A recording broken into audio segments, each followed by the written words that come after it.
আসসালামু আলাইকুম গাইস। আজকে হলো অভির জন্মদিন। যেহেতু তার জন্মদিন আমরা রাত 12টা বাজে ছোট্ট করে সেলিব্রেশন করছি। ছোট্ট করে সেলিব্রেট করছিলাম তাকে। যে তাছাড়া আমি এত বেশি ঘুমে মগ্ন ছিলাম যা বলার মতো না।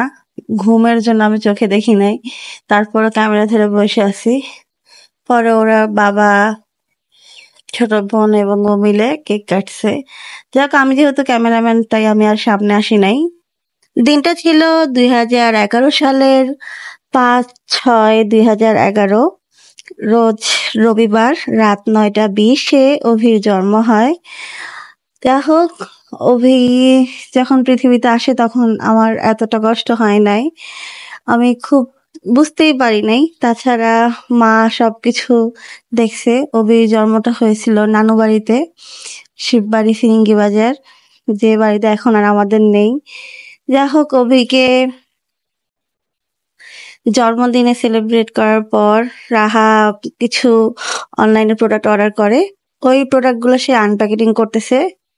ভাইয়ের জন্মদিনে তার অনেক বেশি প্ল্যান, প্রোগ্রাম, সাজগুজ, মানে অনেক কিছু, অনেক পরিকল্পনা। তাই সে অনেকদিন আগেই অনলাইনে কিছু প্রোডাক্ট অর্ডার করছে, সেগুলো এখন আসছে। যাই হোক, অভির উদ্দেশ্যে কিছু কথা বলা। হয়তো আমি বেশি দিন সময় পাবো না, কারণ পৃথিবীতে মানুষ খুব অল্প সময়ের জন্য আসে এবং খুব অল্প সময়ের ভিতরে আবার চলে যায়। তো অভির এই পৃথিবীতে নিজের মা ছাড়া আরেকটা মা ছিল, সেটা হলো অভির নানু মা। যে নানু অভিরে ছোটবেলা থেকে জন্মের পর থেকে আমি জাস্ট ওরে পেটে নিছি, আর কিছু না, আর কিছু করতে হয় না আমাকে। কিন্তু ওর নানু পৃথিবীর সবকিছুর সাথে যুদ্ধ করে ওরে টিকায় রাখছিল। অভিরে নিয়ে অভি যখন কনসেপ্ট হয় তখন অভি দাদাবাড়ি তো থাকা হতো না, থাকতাম অভি বাবার যে কোয়ার্টারে ছিল দৌলত খান, ওই কোয়ার্টারে থাকতাম। অভিরে কনসেপ্ট করার তার 3-4 মাস পর তার বাবার সেই কোয়ার্টার থেকে আমাদেরকে চলে যেতে বলে। তো অভির নানু বাড়িতে চলে আসি। তখন দিনটা অনেকটা সহজ ছিল না, খুব জটিলের সাথে কাটাইছিলাম। হয়তো ভাবছিলাম যে কোনো একটা সময় এই খারাপ সময়টা পরিবর্তন হয়ে যাবে, কিন্তু মানুষের জীবনে, কিছু কিছু মানুষের জীবনে কখনোই না সময় পরিবর্তন হয় না। এ বেচারা মন খারাপ করে বসে আছে, কারণ সে আজকে জন্মদিনের দিনও মায়ের পাশে বসতে পারে নাই, কারণ তার ছোট বোন কোনোভাবেই তার মায়ের পাশে বসতে দেয় নাই, এবং এটা সে মেনে নিতেও পারেনি। সে তাই গাল ফুলিয়ে চুপ করে বসে আছে। আর রাহা তো খুবই খুশি, কারণ সে আজকের দিনও তার মাকে জড়িয়ে ধরে রাখছে। দুইটাকে দেখে মনে হয় না একটা উত্তর মেরু আর একটা দক্ষিণ মেরু, মানে এমন একটা অবস্থা হয়েছিল। সে আজকের দিনটা চাইছিল যে তার মায়ের সাথে বসবে, কিন্তু কোনোভাবেই রাহার জন্য পারতেছিল না, কারণ রাহা তো কোনোভাবেই তার মাকে ছাড়বে না। যদিও বা বরিশালে কাচ্চিডেন হওয়ার পর আমার জন্য এই প্রথম, কারণ আমি অসুস্থ বিধায় আমি বাসা থেকে বের হতে পারি নাই। তাই এই প্রথম কাচিডাইনে আসা। কাচিডাইন উদ্বোধন হওয়ার পরে প্রথম আসছি। যদিও বা আমি অনেক বেশি স্বাস্থ্যবান হয়ে গেছি, কারণ প্রেগন্যান্সি লাস্ট আর আমার মেবি 1-1.5 মাস সময় আছে। এই সময়ের ভিতরে একটু তো মোটা হওয়াটাই স্বাভাবিক। যাই হোক, কবির বাবা চলে আসছে, আমরা খাবার অর্ডার করতেছিলাম। অভিযোগ দিতেছিল যে বাবা আজকের দিনটা অন্তপক্ষে আমাকে একটু বসতে দাও, কিন্তু কোনোভাবেই যে সে রাহারে শুনাইতে পারতেছিল না। যাই হোক, যেটা বলার ছিল, অভির কাছে আমার কখনোই কোনো কিছু চাওয়ার নেই বা কোনো কিছু পাওয়ার নেই। অভিকে আমি সবসময় দোয়া করি, কারণ অভি আমার জীবনে যখন আসছিল তখন আমি ক্লাস 8-এ পড়ি। আমার বয়স ছিল 13 বছর। অনেকটা নিজের অজান্তে অভিকে পৃথিবীতে নিয়ে আসছি। বুঝতে পারি নাই যে আসলে মা কি জিনিস, মা কেমন হয়। যখন আস্তে আস্তে বড় হয়েছি তখন আস্তে আস্তে বুঝতে পারছি। তারপর মা কখনো বুঝতে দেয়নি। আর তখন আমার নানু বেঁচে ছিল যখন অভির জন্ম হয়।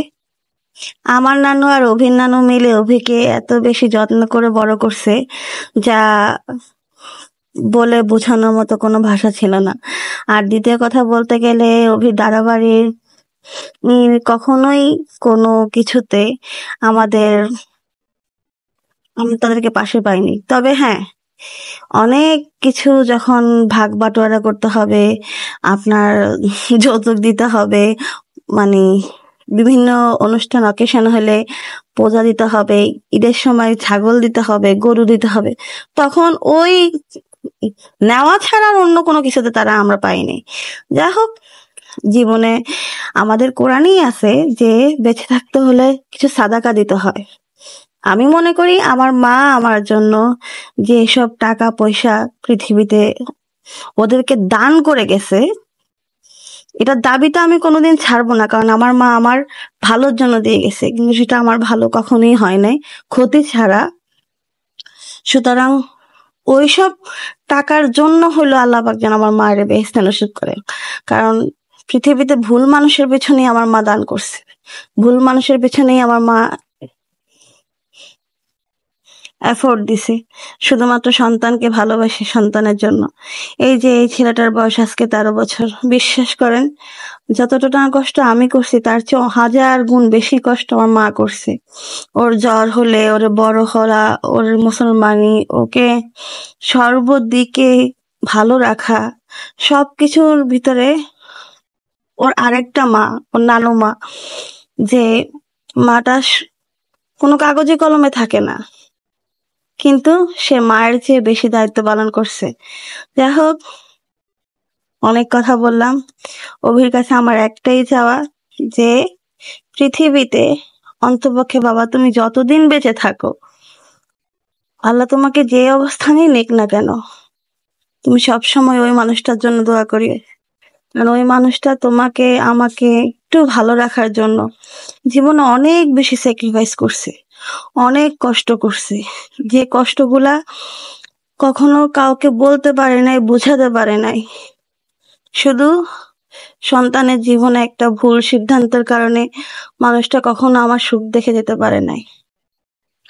তো ধন্যবাদ সবাইকে, আল্লাহ হাফেজ।